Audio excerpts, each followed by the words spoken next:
Assalamualaikum warahmatullahi wabarakatuh sekalian, selamat datang kembali di channel Ray Konoha. Menurut penelitian, Inggris tidak mau menjajah Indonesia lama-lama hanya karena Indonesia dipenuhi oleh Gunung Merapi. Jadi Inggris ini kapok menjajah Indonesia karena Indonesia itu banyak gunung berapi gitu, bergunung-gunung, daerahnya itu rawan dengan gunung berapi meletus dan lain sebagainya. Itulah salah satu faktor utama kenapa Inggris tidak menjajah Indonesia lama seperti Belanda gitu. Selain itu ada alasan lain, misalnya alasan seperti pertukaran antara Pulau Rune dengan Manhattan gitu. Jadi Inggris dengan Belanda itu berunding dan melakukan pertukaran. Pulau Rune yang ada di Maluku, yaitu Pulau Pala, ditukar dengan sebuah daerah atau sebuah kota Manhattan yang sekarang yang lagi maju-majunya gitu. Jadi Inggris dengan Belanda itu bersekongkol gitu, melakukan pertukaran gitu. Di masa lampau sebenarnya pernah Inggris itu menjajah Indonesia selama 5 tahun ya. Dan setelah mereka menjajah Indonesia, beberapa tahun kemudian Gunung Krakatau meletus. Jadi saat itu Inggris saat menjajah Indonesia itu mereka membawa para peneliti-peneliti ke Indonesia, meneliti letak geografis Indonesia, kondisi geografisnya seperti apa. Dan ternyata dugaan mereka itu benar, guys. Berpuluh-puluh tahun kemudian Gunung Krakatau meletus setelah Inggris angkat kaki dari Indonesia. Saat itu belum ada Indonesia, masih Nusantara ya.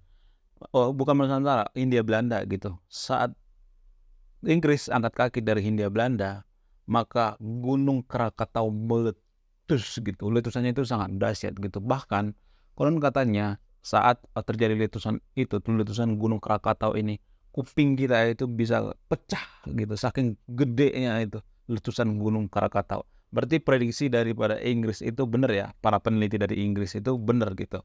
Selain itu, ada beberapa kisah menarik antara umat Muslim dengan Inggris gitu. Jadi Inggris dengan umat Muslim itu sebenarnya punya persahabatan yang erat gitu. Bahkan di Banten dulu banyak pasukan-pasukan Inggris yang dikirim oleh Inggris ke Nusantara untuk melakukan perundingan-perundingan perjanjian atau kerjasama gitu. Bahkan waktu pelantikan Ratu Inggris, ada pasukan dari Inggris yang melakukan seremonial gitu, merayakan di Banten. Jadi saat itu Banten masih bersahabat ya dengan Inggris. Dari mana mereka bersahabat? Dari Kerajaan Ottoman. Inggris dengan Kerajaan Ottoman itu dulu sangat erat gitu. Kenapa Inggris dengan Kerajaan Ottoman itu bersahabat erat? Padahal kan Inggris kan tidak selalu sih. Ya mereka mengambil sekutunya itu dari Barat gitu, Eropa gitu, seperti Spanyol, Portugis gitu, seperti Amerika dan lain sebagainya. Jarang-jarang mereka bersekutu dengan agama Muslim gitu, seperti Ottoman gitu. Konon katanya Inggris itu dikucilkan, guys, dikucilkan di Eropa karena apa? Karena masalah agama gitu, antara Katolik dengan Protestan. Jadi mereka itu perang-perangan gitu, ribut-ributan gitu. Ribut karena apa? Ribut karena perbedaan pendapat antara Protestan dengan Katolik. Nah, setelah Inggris berdamai dengan Spanyol, Katolik atau Katolik Roma atau Italia, mereka bersekutu lagi dan mereka menjauh ke Ottoman gitu. Dulu waktu Inggris sebenarnya dikucilkan di Eropa, Inggris ini berusaha menjalin kerjasama dengan kerajaan atau Ottoman gitu. Jadi Inggris dengan Ottoman itu sangat erat hubungannya dan itu dirasakan oleh Nusantara gitu. Bahkan Sultan Banten pernah memesan mesiu gitu, pernah memesan senjata kepada Inggris dengan imbalan apa? Imbalan permata gitu. Dikirimkan permata imbalannya. Akan tetapi Inggris saat itu mengabaikan, tidak memberikan senjatanya kepada Sultanan Banten saat itu. Selain itu, selain bestian dengan umat Muslim ya, Inggris itu dulu masih erat dengan umat Muslim ya.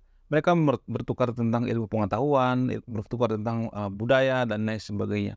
Mereka menjalin kerjasama gitu. Cuman yang jadi permasalahan adalah kenapa Inggris makin hari makin menjauh dengan Timur Tengah. Kalau kita perhatikan sekarang itu kan Timur Tengah itu seakan-akan diabaikan oleh Inggris gitu, tidak melihat persahabatan yang dulu gitu. Karena apa? Karena Inggris sekarang ini semakin condong ke NATO. Namun apa yang luput daripada Ottoman gitu? Kenapa Ottoman tidak survive seperti Inggris. Inggris kan hampir seperempat dunia ya, menguasai dunia gitu, jajahannya gitu. Apa yang luput dari bagaimana cara Inggris menjajah dunia gitu? Apa perbedaan daripada Inggris ini kalau menjajah gitu dengan negara-negara lain gitu? Bahkan cara menjajah Belanda itu dengan cara menjajah Inggris, Belanda itu diketawain guys, dibully gitu. Di Eropa dulu Belanda itu dibully. Apa-apaan menjajah seperti itu menggunakan kekerasan, menggunakan fisik, menggunakan kerja rodi gitu, kerja paksa dan lain sebagainya. Lu ngebohongin kolonial lu gitu. Lu ngebohongin jajahan lu gitu. Jadi dulu Belanda itu dikata-katain di Eropa masih newbie gitu, masih pemula gitu, masih belum tahu caranya menjajah gitu. Akan tetapi sebenarnya Inggris ya, Inggris ini sebenarnya tuh nggak menjajah guys. Kalau kita ambil contoh misalnya, Malaysia itu kan hampir nggak mau lepas dari persemakmuran Inggris kan. Padahal Inggris udah ngomong gitu, udah kalian ini aja lah, lepas aja lah gitu. Tapi Inggris tetap ngotot gitu, dan itulah memicu kemarahan daripada Soekarno. Soekarno sebenarnya pengen Malaysia itu bergabung dengan Indonesia, akan tetapi Soekarno kekeh gitu. Makanya ada dilancarkan seperti aksi-aksi Dwi Kora dan lain sebagainya. Jadi Pulau Kalimantan itu sebenarnya itu kan ada Brunei ya, ada Malaysia di situ ya. Harusnya itu satu pulau itu Indonesia. Jadi waktu Indonesia didirikan itu, Soekarno berpikir bahwa Indonesia itu, Kalimantan itu semuanya satu pulau gitu. Maksudnya satu pulau itu yang Malaysia bergabung ke Indonesia, dan Malaysia juga sebagian ada yang mau bergabung dengan Indonesia karena Indonesia itu dengan Malaysia itu kan masih satu rumpun ya. Belum terlalu jauh gitu perbedaannya. Namun Inggris turun tangan gitu, ikut campur, sehingga Soekarno saat itu membenci Inggris gitu. Sehingga Soekarno saat itu lebih condong ke komunis daripada condong ke barat gitu atau Eropa gitu. Itulah salah satu alasan kenapa Soekarno itu lebih condong ke komunis daripada condong ke barat. Dia anti yang namanya nekolim atau neokolonialisme. Cara Inggris menjajah suatu negara itu berbeda dengan negara-negara lainnya. Seperti jajahan Inggris, kalau kita misalnya lihat jajahan Inggris itu ya maju-maju ya, lebih maju daripada jajahan Belanda. Kenapa? Karena mereka saat menjajah itu sebenarnya bukan menjajah menggunakan seperti yang dilakukan oleh Belanda, tapi mereka mendidik gitu. Enggak, kalau dikategorikan menjajah sih enggak juga ya. Menjajah itu kan agak kasar ya, tapi Inggris itu enggak menjajah sebenarnya. Mereka tuh mendidik sebenarnya, mendidik suatu bangsa bagaimana supaya bangsa itu mandiri gitu, menyekolahkan gitu. Bahkan banyak ilmuwan seperti India misalnya. India kan disekolahkan banyak ilmuwan dari India itu dulu ya.